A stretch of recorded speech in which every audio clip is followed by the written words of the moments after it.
Today we're unboxing one of the most unique cameras out there and one that many would consider a dream camera. It is a staple in the medium format space and it will be my first ever medium format camera, the Hasselblad 907x CFV 100C. Hasselblad is responsible for some of the most famous photos in the entire world. The photos of the Beatles crossing Abbey Road, Hasselblad. The first man on the moon, Hasselblad. The iconic photo of Marilyn Monroe, this photo of Adele, Jimi Hendrix, Rolling Stones, Elton John, Faye Dunaway, all famous photos shot on a Hasselblad. Cameras like the Hasselblad 500C, the H5D, these were cameras chosen by professional photographers because of their level of detail being medium format, for their leaf shutter, modular design, and overall reliability. Today, those things are still true, but even better. We'll start with unboxing the lens actually. So I ended up getting the XCD 55mm f2.5, which is similar to a 43mm f2 on full frame. I chose this because it felt like a good middle ground for what I like to shoot. I love 35mm, it's probably one of my favorite focal lengths, and I also like 50mm for some of my portraits. So this lens right here, this 55mm or 43mm equivalent, seems like it would be the perfect fit for me. Wow. Unboxing experience, similar to kind of like something Apple would do. Very nice unboxing experience. Like, look at this. When do you ever get a lens, I don't want it to fall out, but presented to you like this, perfectly laid out like this? I think I got it backwards, like that. Absolutely beautiful. So Hasselblad is unique in the sense that they don't have a mechanical shutter. Their cameras don't have a physical shutter that you would see on other mirrorless cameras. Instead, they have what's known as a leaf shutter, and that is all done in the lens itself. You can just see this lens is absolutely beautiful. You can see it's all solid black. It has this beautiful Hasselblad badge here, and has some accents of orange for Hasselblad's signature orange color. It is made of metal, and you can just tell the attention to detail is unreal here. And you can see that in the focus ring. If we look here at this focus ring, you can see the H of Hasselblad engraved all the way around the lens.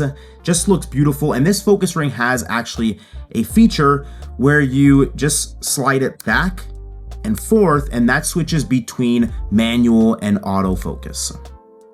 I can't wait to go outside and actually test this lens out, because I've been told and I've seen in photos that Hasselblad lenses are extremely sharp. Like, the image quality is just insane, which obviously you would expect from such an expensive lens. Wow, that looks beautiful. We'll put that aside. We got a, I assume, metal lens hood. Also a nice little touch. This here, what could be this? Little manual, and looks kind of like a bag to carry it in. Can't get over this lens. Oh, it also has a aperture ring, I want to assume. Wow, listen to this.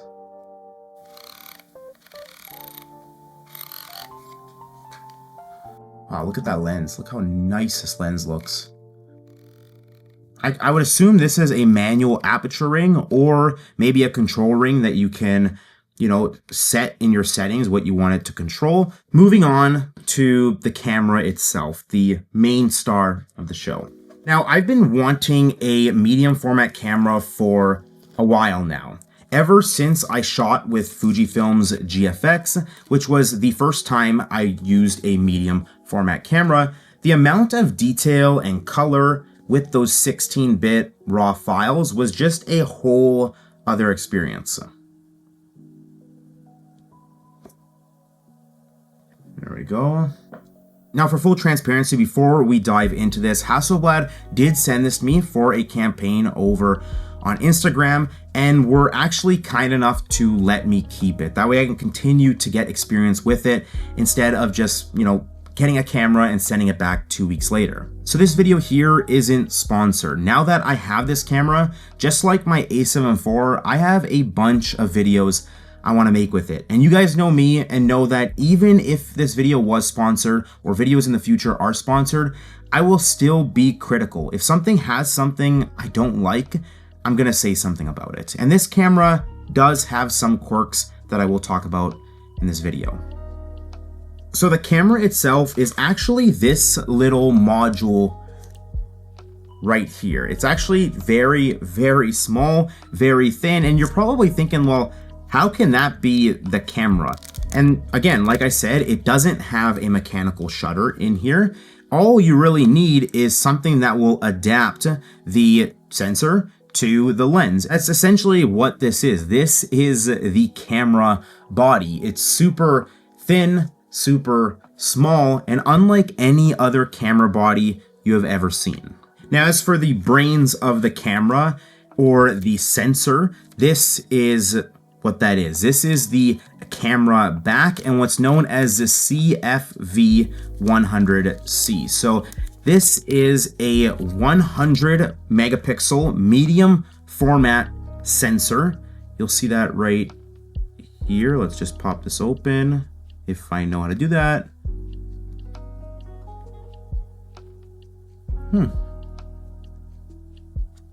Do that. Doesn't open.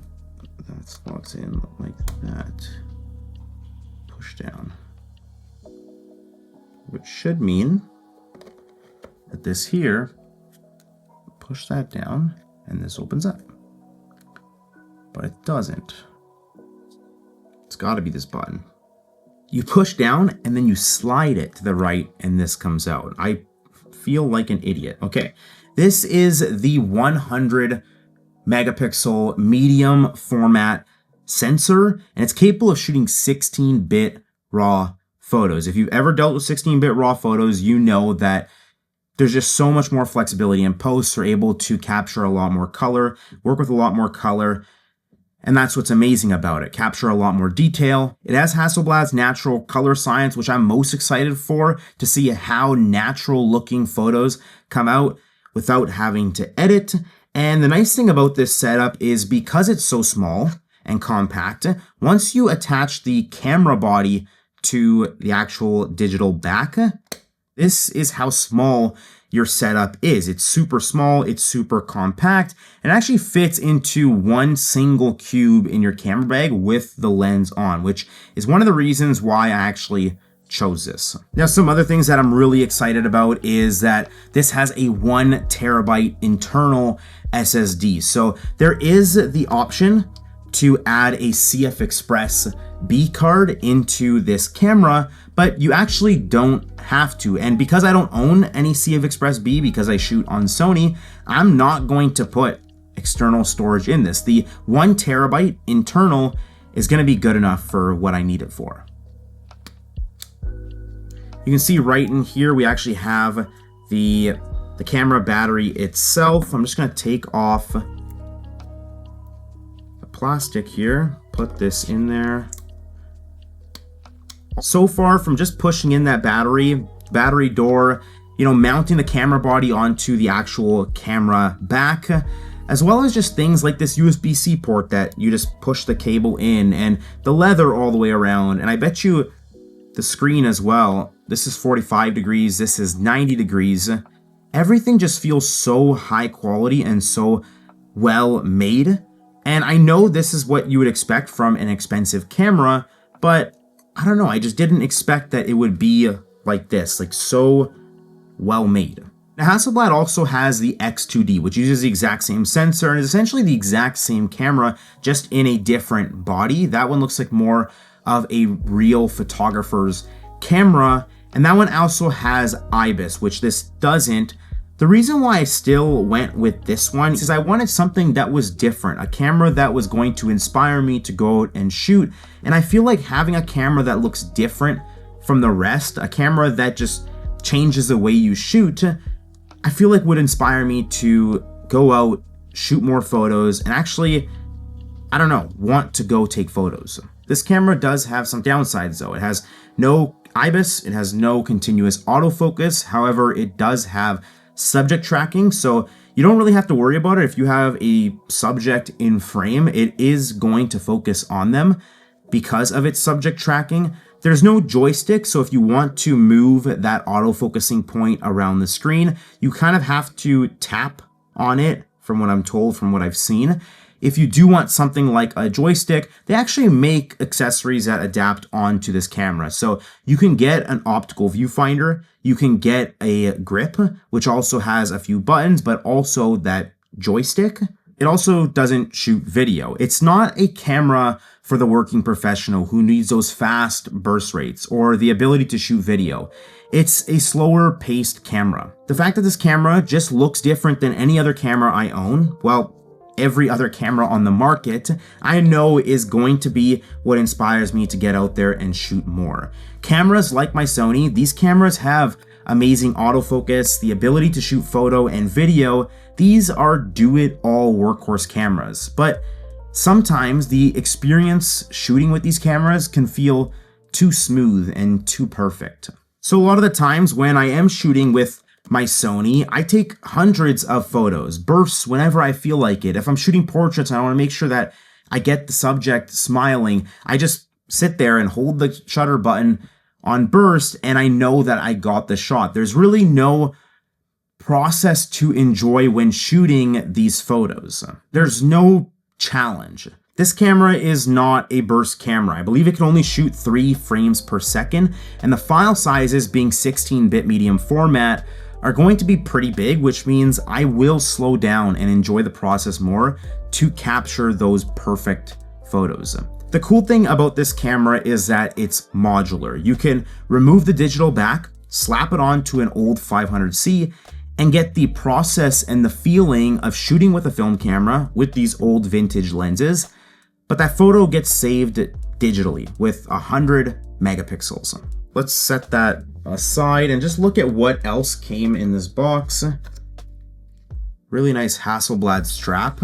So this right here is a insert. So if you shoot on cameras like the 500C, the film was actually much bigger than the sensor of this camera. So if you are shooting on the 500C and you want that top-down viewfinder experience with the digital back, you can throw this insert in there and you get a more accurate view of what the sensor is actually capturing. Pretty sure this is a flash sync cable, which I also won't be using. We'll set that aside. And if you're wondering where the hot shoe is, well, you actually get it in the box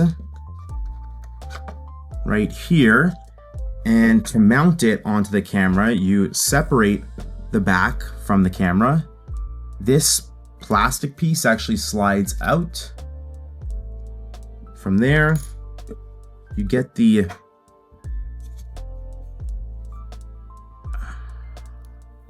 hot shoe. Slide it onto there, just like that. And then you get the camera body with the digital back and mount it just like that. Now you have your hot shoe.